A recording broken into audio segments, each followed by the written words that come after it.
Good morning friends. જો ત્રિકોણમિતિ chapter 3 ધોરણ 11 એની અંદર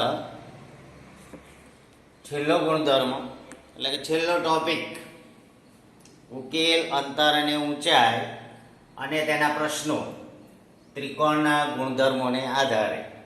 ત્રિકોણના ગુણધર્મોની જ્યારે વાત કરવામાં આવે તો સૌપ્રથમ ત્રિકોણ આપણે એમાં કઈ કઈ બાબતો છે એ આપણને ખબર છે કે ત્રિકોણમાં મુખ્યત્વે 3 બાજુ હોય, AB, BC અને AC. તમે કોઈ પણ ત્રિકોણનું PQR ગમે તે નામ આપી શકો, પણ જનરલાઇઝ આપણે વ્યાપક રીતે ત્રિકોણ ABC કહીએ છીએ. એની સામેની બાજુનું માપ સ્મોલ a રાખવાનું છે, ખૂણા B ની સામેની બાજુનું માપ સ્મોલ b અને C ની સામેની બાજુનું માપ સ્મોલ c. ત્રિકોણની બાજુના માપો આપણે જોઈએ તો A બરાબર B થી C સુધીનું અંતર છે, સ્મોલ b બરાબર A થી C સુધીનું અંતર છે, B ઇક્વલ ટુ AC, અને સ્મોલ c બરાબર A થી B સુધીનું માપ છે એટલે C ઇક્વલ ટુ AB. તો 3 બાજુઓ, 3 ખૂણા, ખૂણો A એટલે ખૂણો એ કહીએ તો આપણે બહારની બાજુ ધ્યાનમાં લેવાની નથી, ખૂણા એનું માપ એટલે અંદર જ જોવાનું. ખૂણો એટલે અંદરનો ખૂણો સમજવાનું છે, ખૂણો B એટલે અંદરનો ખૂણો B અને ખૂણો C. આ રીતે 3 ખૂણા, 3 શિરોબિંદુઓ છે AB અને C એટલે કુલ 9 પરિમાણ છે. પહેલા 3 શિરોબિંદુ આવે AB અને C, ત્યાર પછી ખૂણાઓ પણ આપણે A, B અને C, ખૂણો A, ખૂણો B અથવા આખો ખૂણો BAC બોલાય, ખૂણો ABC અને ખૂણો ACB. એટલે ખૂણાઓ શોર્ટકટમાં આપણે ખૂણો A, B અને C કહીશું. બાજુના માપ આવી ગયા 3 ખૂણા અને 3 શિરોબિંદુ એટલે કુલ 9 પરિમાણ આવ્યા. હવે પહેલો ગુણધર્મ એનો આવશે કે A plus B plus C ત્રણેય ખૂણાના માપનો સરવાળો. એટલે એ ધોરણ 8 થી આપણે શીખી ગયેલા છે કે ત્રિકોણના ત્રણેય ખૂણાના માપનો સરવાળો A plus B plus C equal to pi એનો પહેલો ગુણધર્મ છે. પછી બાજુના માપો આપણે જોઈ લીધા, એનો બીજો ગુણધર્મ છે A plus B plus C equal two, અહીંયા તમારો ઉપયોગ નથી પરંતુ A plus B plus C equal two ત્રિકોણની પરિમિતિ થાય અને એનો જવાબ આવશે 2s અને એને કહેવાય છે ત્રિકોણની પરિમિતિ. ત્રણેય બાજુનો સરવાળો ત્રિકોણની પરિમિતિ. ત્રિકોણની પરિમિતિ. બીજું આવે છે એને ત્રણેય ખૂણાઓ, ત્રણેય શિરોબિંદુમાંથી પસાર થતું વર્તુળ દોરવામાં આવે તો એની પરિત્રિજ્યા કેપિટલ R આવે છે અને એને આધારે સાઇન સૂત્ર તારવવામાં આવે તો A upon sin A equal to 2R થાય. A upon sin A equal to 2R થાય. તો એ સૂત્ર આવ્યું પરિત્રિજ્યાને આધારે કે વર્તુળ દોરવામાં આવે અને એની અંદર અંતર્ગત ત્રિકોણ દોરવામાં આવે તો એમાં જે ત્રિજ્યા આવે કેન્દ્ર લઈ અને ત્રિજ્યા R લેવામાં આવે અને વર્તુળ દોરવામાં આવે તો ત્રણેય શિરોબિંદુ A, B અને C માંથી પસાર થાય. આને આધારે જે સૂત્ર મળે છે A upon sin A equal to 2R થાય, B upon sin B equal to 2R થાય, C upon sin C equal to 2R થાય. હવે આ જે પ્રમેય છે એ પ્રમેય અત્યારે બદલીને ત્રિકોણને આધારે સાબિત કરેલું છે તમારા ગણિતમાં. sin A upon small a equal two K. વાત એકની એક જ છે, sin A upon A કરો તો 1 upon 2R થાય, 1 upon 2R એક અચળ છે બરાબર K ધારી લો. આને તમે K ધારી લો અથવા 1 upon K કહો તો શું થાય કે sin A upon A equal two K થઈ જાય, sin B upon B equal to પણ K થઈ જાય અને sin C upon C equal two પણ K થઈ જાય. પણ મૂળભૂત રીતે કેપિટલ R જે છે એટલે ભવિષ્યમાં delta equal to ABC upon 4R આવા બધા સૂત્રો જે છે એનો ઉપયોગ ગુજકેટની એક્ઝામ છે, બહારની આઈની એક્ઝામ છે, AEEE, AIEEE વગેરે એક્ઝામ જે આપતા હોય, JEE આપતા હોય એ લોકો, એ વિદ્યાર્થીઓ માટે R છે એ જરૂરી છે કે કેપિટલ R એ પરિત્રિજ્યા છે. પરિત્રિજ્યા કેમ આવે તો પરિવર્તુળ ધોરણ 10માં આવી ગયેલું છે કે ત્રિકોણના ત્રણેય શિરોબિંદુમાંથી જે વર્તુળ પસાર થાય અને પરિવર્તુળ કહેવાય, એની ત્રિજ્યા કેપિટલ આર આવે. તો એબીસી અપોન 4r એટલે ડેલ્ટા આવે, એ પણ સૂત્ર છે. A upon sine equal to 2r આવે. એને બદલે જો આપણે 1 અપોન કે ધારીએ તો sine A upon A equal to કે થઈ જાય. Sign B upon B, sine C upon C ત્રણેય ગુણોત્તર સરખો રહે ત્રિકોણને આધારે, જો તમે આર લીધા વિના. પણ તમારા ગણિત પ્રમાણે આ સાબિત કરો તો sine A upon A, sine B upon B, sine C upon C ત્રણેય ગુણોત્તર સમાન છે અને કે ધારી લીધેલો છે. પણ જ્યારે જરૂર પડે કેપિટલ આર શોધો તો મુશ્કેલી પડે. એટલે એ અપોન સાઇન એ ખરેખર મૂળભૂત સૂત્ર સારું હતું જે જૂના ગણિતમાં હતું. મેં અત્યારે ચર્ચા કરી, જ્યારે જરૂર પડશે તો ફરી, કારણ કે આને આધારે અને સ્મોલ આર પણ છે. સ્મોલ આર એ શું છે તો એ પણ અત્યારે ચર્ચા કરી લઈ કે સ્મોલ આર એટલે એમાં આવું આવે છે કે ત્રિકોણની અંદર વર્તુળ હોય, ત્રિકોણની અંદરનું વર્તુળ હોય, એને અંતઃવૃત્ત કહેવાય. અંતઃવૃત્તની જે ત્રિજ્યા આવે એને સ્મોલ આર કહેવાય, અંતઃવૃત્તની ત્રિજ્યા. અને પરિવૃત્તની ત્રિજ્યા એને કેપિટલ આર. એનાય સૂત્રો છે R equal to S minus A tan A by 2. એટલે આ બધું ત્રિકોણના ગુણધર્મોમાં જ આવે, જે ઓછું કર્યું છે. ઓછું મીન્સ બધું કાઢી નાખ્યું છે, પણ જ્યારે વધારાની પરીક્ષા લેવાની થાય ત્યારે પાછું આઈને ઊભું રહે કે સ્મોલ આર કઈ રીતે શોધીશું. તો આના બી ઘણા બધા સૂત્રો છે. Small R equal to 4r sine A by 2, sine B by 2, sine C by 2. આ પણ એક સૂત્ર છે સ્મોલ આર નું અને કેપિટલ આર વચ્ચેનો સંબંધ. સ્મોલ આર એટલે અંતઃ ત્રિજ્યા, કેપિટલ આર એટલે પરિત્રિજ્યા. જે અત્યારે તમારા કોર્સમાં, તમારા ગણિતમાં નથી, એટલે એને આપણે બાકી રાખીએ છીએ. જ્યારે જરૂર પડશે ત્યારે શીખવીશું. અત્યારે માત્ર સ્વાધ્યાય 3.5માં શું છે એટલું આપણે જોઈએ છીએ. તો મિત્રો, સ્વાધ્યાય 3.5 એમાં જરૂર આ બે જ સૂત્રોની છે કે સાઇન સૂત્ર, સાઇન સૂત્ર જે છે એને આપણે તૈયાર કરીએ, અને કોસાઇન સૂત્ર. સાઇન સૂત્ર આ રીતે તૈયાર કરીશું: sine A upon small A, sine B upon small B equal to sine C upon small C equal to K. ગુણોત્તર સરખા હોય, દરેકનો જવાબ સરખો આવે, તો એ ગુણોત્તરને આપણે બી a upon b, c upon d equal to e upon f, આ ત્રણેય ગુણોત્તર જો સરખા આવતા હોય તો એને આપણે કે ધારી શકીએ. તો આ જે ગુણોત્તર છે બધા સરખા આવે છે એટલે એને કે ધારી શકીએ અને એને આધારે એનો ઉપયોગ કરીએ. તો પહેલું જ જે સૂત્ર છે સાઇન સૂત્ર, એનો ઉપયોગ કરવા માટે એક દાખલો લીધો છે મેં.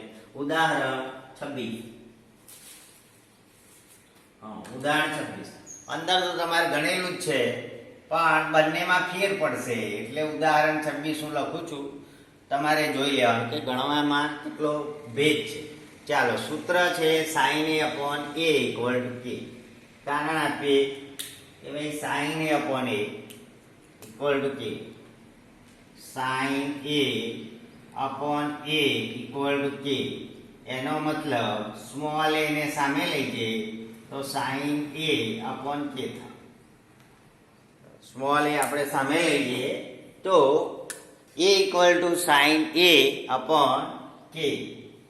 આ એક ફોર્મ્યુલા મળશે. એટલે જ્યાં જ્યાં તમને સ્મોલ એ દેખાય ત્યાં સાઇન એ અપોન કે લઈશું, sine B minus C plus sine B upon K લઈશું. સ્મોલ બી તો sine capital B upon K, sine C minus A, અને sine capital C upon K, sine A minus B. હવે capital A ની જગ્યાએ pi minus B plus C લખેલું છે અહીંયા. જો સૂત્ર તમારો દાખલો છે a into sine B minus C, B into sine C minus A, C into sine A minus બી. એની જગ્યાએ સાઇન એ upon K, sign B upon કે, સી ની જગ્યાએ સાઇન સી અપોન કે, 1 અપોન કે કોમન, એટલે સાઇન એ બાકી રહેશે. પરંતુ પહેલો ગુણધર્મ છે ત્રિકોણના ત્રણેય ખૂણાનો સરવાળો પાઈ થાય છે. તો આપણે ત્રણેય ખૂણાનો સરવાળો જે પાઈ છે ત્યાં a plus B plus C equal to pi, એને બદલે જ્યાં જ્યાં જરૂર પડે ત્યાં a equal to pi minus B plus C મૂકવાનું છે, અને બી ની જરૂર પડે તો B equal to pi minus C plus A લખાય,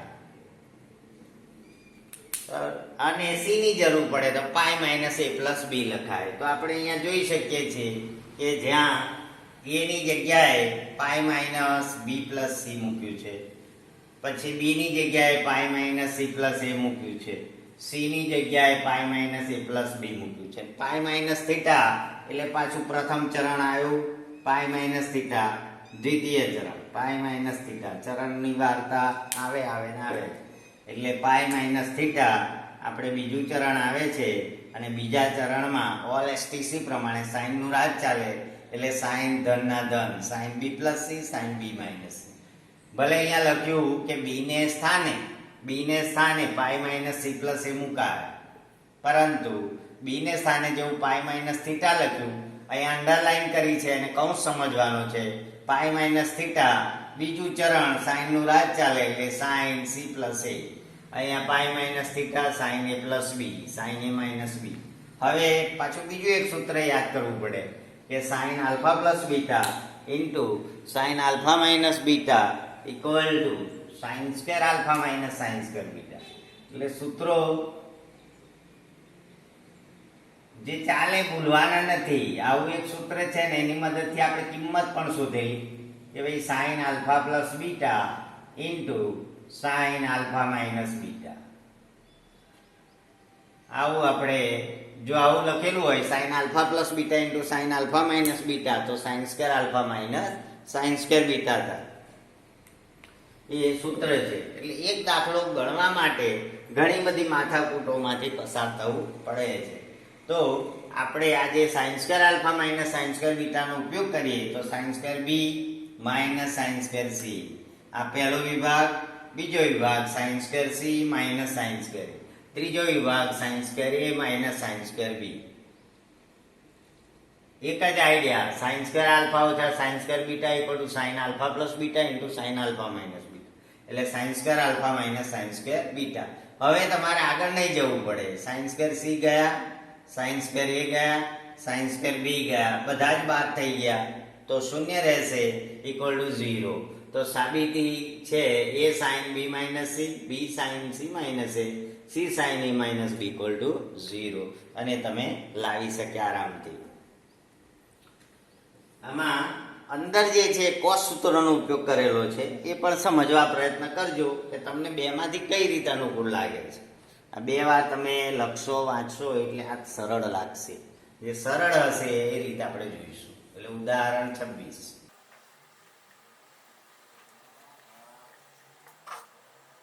હવે 3 બાજુના માપ આપેલા છે. સ્વાધ્યાય 3.5 નો પહેલો એક્ઝામ્પલ 3.5 એનો એક્ઝામ્પલ નંબર 1. તો એમાં ત્રિકોણ એબીસી માં a બરાબર 18 આપેલા છે, b બરાબર 24 આપેલા છે અને c બરાબર 30 આપેલા છે. તો નીચેના મૂલ્યો શોધો. એમાં દાખલો પહેલો છે કે cos a, cos b અને cos c ના મૂલ્યો શોધો.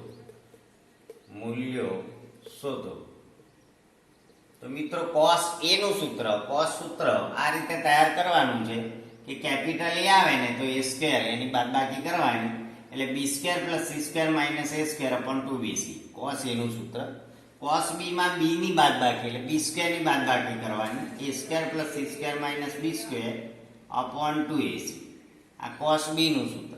અને cos c માં c સ્ક્વેર ની બાદબાકી, a square plus b square minus c square upon 2ab. એટલે સાઈન સૂત્ર અને cos સૂત્રનો ઉપયોગ આપણે કરવાનો. તો અહીંયા તો cos જ લખેલું છે. તો cos a equal two b square plus c square minus a square upon 2bc equal to b square એટલે આપણે 24 નો વર્ગ પ્લસ c સ્ક્વેર એટલે 30 નો વર્ગ અને માઇનસ a સ્ક્વેર એટલે 18 નો અપોન 2 ઇન્ટુ b, b એટલે 24 અને c એટલે 30. 24 નો વર્ગ એટલે 576, 30 નો વર્ગ એટલે 900, 18 નો વર્ગ એટલે 324. 2 ગુણ્યા 24 ગુણ્યા 30 576 અને 9 5 14 અથવા 576 માં 324 બાદ કરી દઈએ આપણે તો 2 અને અહીંયા 5 2 252, 4 2 6 5 2 7 252 અને એને એટલે 1152 આવશે. 1152 છેદમાં 2 ગુણ્યા 24 ગુણ્યા 30.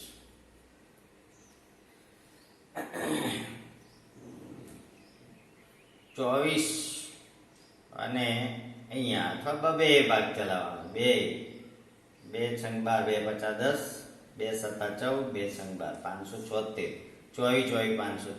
24 આયા ઉપર 6 ચોક 24 અને 6 50 30 એટલે 4/5. cos A equal to 4/5 માટે cos A equal to 4/5.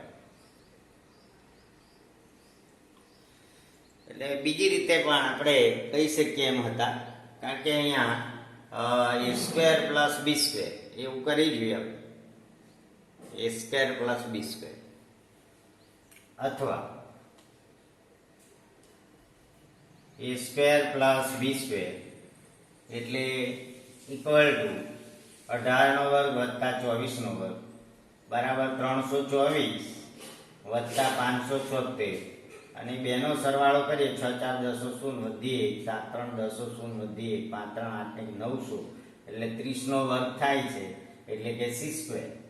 a² + b² = c². એટલે ઓટોમેટિકલી આ પાયથાગોરસના નિયમ પ્રમાણે કાટકોણ ત્રિકોણ થઈ જાય છે.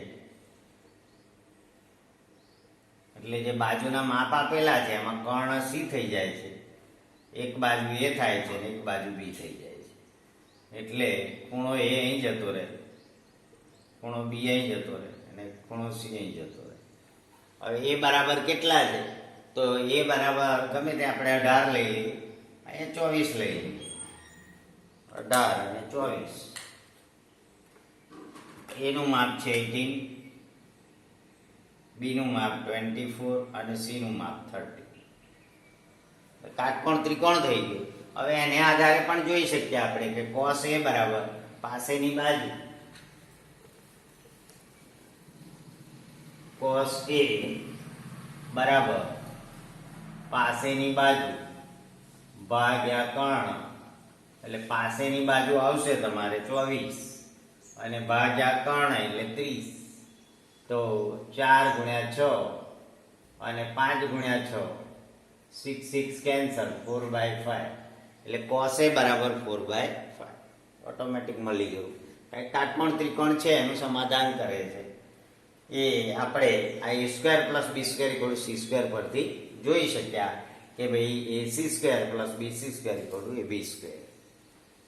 કારણ કે ac² + bc² = ab².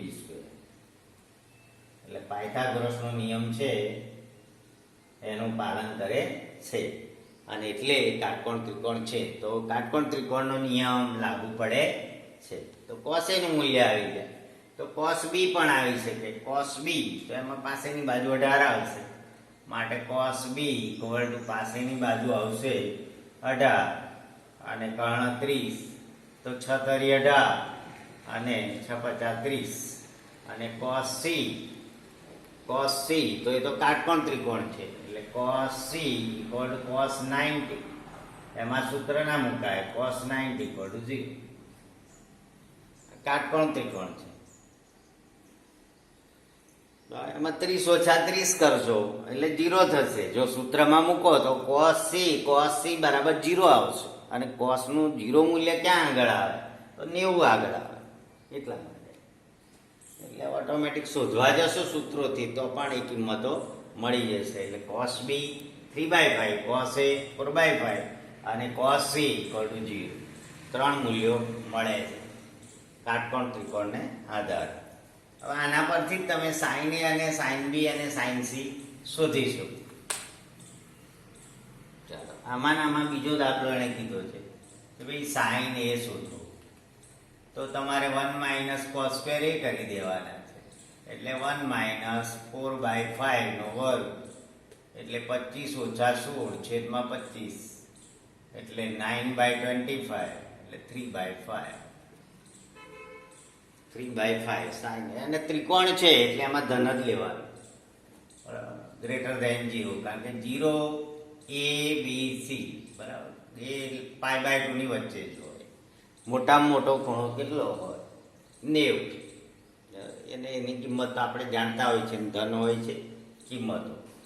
સાઈન પહેલા ને બીજા બે ચરણમાં ધન છે એટલે એમાં કોઈ પ્રશ્ન રહેતો નથી.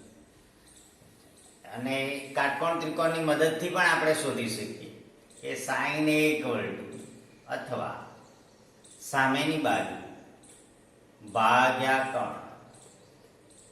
તો સાઈન એ ની સામેની બાજુ 18 ભાગ્યા કર્ણ એટલે 30.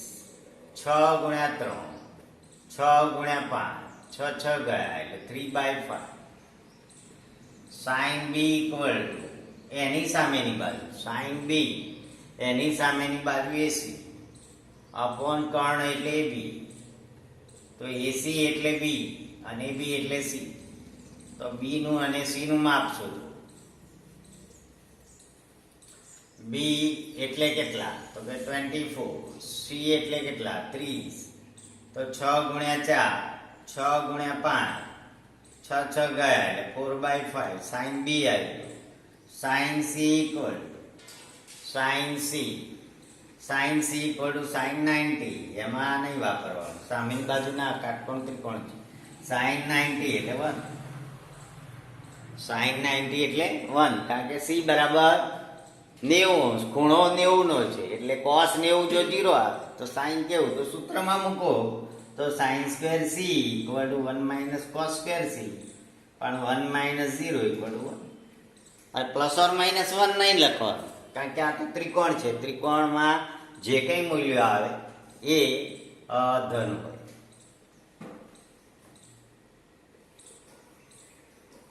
તો આ રીતે આપણે કોસ અને સાઈન ના મૂલ્યો પહેલો અને બીજો દાખલો બે દાખલામાં કરી શક્યા.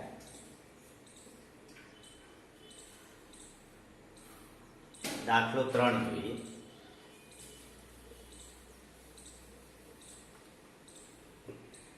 એક્ઝામ્પલ 3 માં સાબિત કરવાનું છે કે a plus B upon C equal to cos of a minus b/2 છેદમાં સાઈન c/2. આવું સાબિત કરવાનું. સાબિત કરો કે, તો બેમાંથી જે આપણને અનુકૂળ લાગે કે કઈ બાજુ સારી છે એ તરફથી થાય, અથવા તમારે ડાયરેક્ટ જ જવું છે કે ના ડાબા બરાબર જબા જ કરવું છે તો પણ થાય. ચાલો LHS equal to a plus B upon C. તો એ ની જગ્યાએ શું લખાય? તો કે sine A upon A equal to K. માટે એક જ સૂત્ર લખવાનું, a બરાબર સાઈન એ ના છેદમાં કે. એટલે સાઈન એ ના છેદમાં કે પ્લસ સાઈન બી ના છેદમાં કે અને છેદમાં સાઈન સી ના છેદમાં કે. એટલે જે રીતે પાઠ્યપુસ્તકમાં સૂત્ર લખેલું છે એનો ઉપયોગ કરીશું.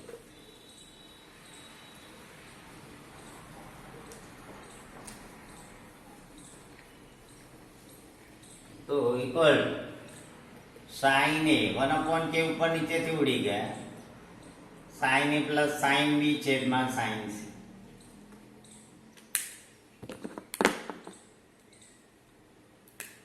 ઇક્વલ હવે s plus s 2 sine a plus b/2 into cos a minus b/2. Sine C નું સૂત્ર 2 સાઈન c/2 cos c/2. એટલે સૂત્ર યાદ કરવું પડે. આ ક્યાંથી આવ્યું? Sine theta equal to 2 sine θ/2 cos θ/2. θ/2 ના સૂત્રો લખવાનું કીધું હતું દરેકને, ભાઈ સૂત્રો લખો ગમે ત્યારે ગમે ત્યાં જરૂર પડે. તો આ રીતે સાઈન a પ્લસ b/2 આવ્યું એટલે 2 અહીંયાથી ઉડી જશે. હવે સાઈન a પ્લસ b ની જગ્યાએ પાઈ માઇનસ સી લખાય, કારણ કે ગુણધર્મ છે a plus B plus C equal to પાય.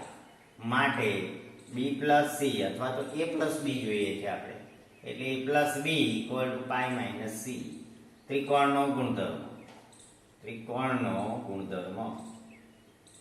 એટલે પાઈ માઇનસ સી લખી શકીએ અને બાય 2 ભૂલવાના નહીં. Pi minus C upon 2 cos A minus B upon 2 અને છેદમાં sine C by 2 into cos C by 2.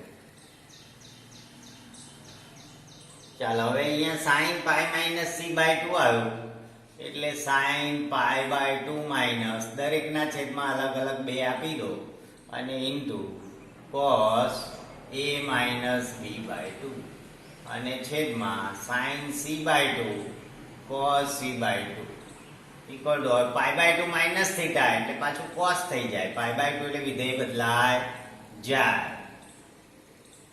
વિધેય બદલાઈ જાય. શરૂઆતમાં આપણે પાઈ એટલે વિધેય બદલવાનું નહીં, પાઈ બાય 2 એટલે વિધેય બદલવાનું એ શીખ્યા. તો સાઇન પાઈ બાય 2 આવે એટલે કોસ થઈ જાય, છેદમાં sine C by 2 into cos C by 2. તો હવે કોસ સી બાય 2 ને અલવિદા કહી દો એટલે જવાબ આવી જશે, તમને મળી જશે કે cos A minus B by 2 upon sine C by 2 equal to RHS. જવાબ જોઈ લો, cos A minus B by 2 sine C by 2. હવે જ્યાં જ્યાં જેની જરૂર પડે એવા સૂત્રો આપણે યાદ કરવા પડે. કોની કોની જરૂર પડી તો કે sine theta equal to 2 sine theta by 2 cos theta by 2 આની જરૂર પડી. એવું છે મેથેમેટિક્સ વિચારો કે આટલામાં પતી જાય ના પતે, એક દાખલામાં હેરાન થઈ જાય. હવે ચોથો દાખલો છે બિલકુલ સેમ છે 3.5 એક્ઝામ્પલ 4. કોસનો એક ઉપયોગ શીખવાડવો છે. ફરી આમાં જોઈ લો, એની જગ્યાએ તમારે સાઇન અપોન કે મૂકવાનું, બીની જગ્યાએ સાઇન બી અપોન કે મૂકવાનું, સીની જગ્યાએ સાઇન સી અપોન કે મૂકવાનું. 1 અપોન કે ઉપર છે, છેદમાં છે, કાઢી નાખો. Sine A plus sine B છેદમાં સાઇન સી. 2SS લગાડો, S પ્લસ S એટલે 2SC. એટલા સૂત્રોનો ઉપયોગ આવે છે. S plus S equal to 2 sine cos, આનો ઉપયોગ આવ્યો એટલે 2 sine C plus D by 2 into cos C minus D by 2. અને સાઇન થીટાનો ઉપયોગ આવ્યો 2 sine C by 2 cos C by 2. A plus બીની જગ્યાએ ગુણધર્મ આવ્યો pi minus C by 2. Pi by 2 minus C by 2 એટલે કોસ થઈ ગયું, કોસ કોસ ઉડી ગયું, બાકી રહ્યું આપણો જવાબ છે. તો આ જ જે છે એની મદદથી દાખલો 4 કરી શકશો. Example 4 homework.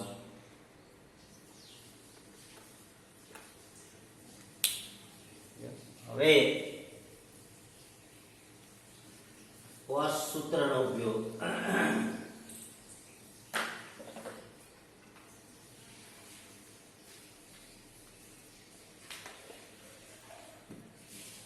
સાતમો એક્ઝામ્પલ એ ઇન્ટુ છઠ્ઠો લઈ a into cos b, b cos c minus b cos c minus c cos b. મિત્રો જવાબ લખતો નથી હું, આટલામાં જો આપણે પ્રયત્ન કરીએ કે આ પતી જાય ત્યાં. cos સૂત્ર લખું તો a square plus b square minus c square upon 2ab. c into cos સૂત્ર લખું તો a square plus c square minus b square upon 2ac. cos સૂત્રનો ઉપયોગ ઇક્વલ ટુ આમાં b b કેન્સલ થશે અને અંદર a લઈ જઈશું એટલે a square plus b square minus c square થશે અને c c કેન્સલ થશે. અંદર a લઈ જઈશું એટલે a કેન્સલ થઈ જશે એટલે a square minus c square plus b square થશે અને આખાના છેદમાં 2 થશે. આવું થશે. થોડું ધ્યાનથી cos સૂત્ર લખવાનું, cos b નું અને cos c નું સૂત્ર લખવાનું, એ બધું છોડી દેવાનું છે ઉડાડ્યા પછી. તો આમાં તમને a સ્ક્વેર બાદ થઈ જશે, બરાબર. b સ્ક્વેર નહીં થાય એ 2 વખત આવશે, 2 વખત b સ્ક્વેર આવશે અને 2 વખત c સ્ક્વેર આવશે, છેદમાં 2 છે એટલે 2 2 ઉડી જશે એટલે b square minus c square અને ઇક્વલ ટુ RHS જવાબ. તો મિત્રો આ દાખલો છઠ્ઠો છે, પણ cos સૂત્રની મદદથી તમે 2 સ્ટેપમાં બતાવી શક્યા, રાઈટ. એવો સાતમો છે એટલે આપણે થોડુંક કામ પેજમાં જ જોઈશું કારણ કે ઘણું ઓછું પડે.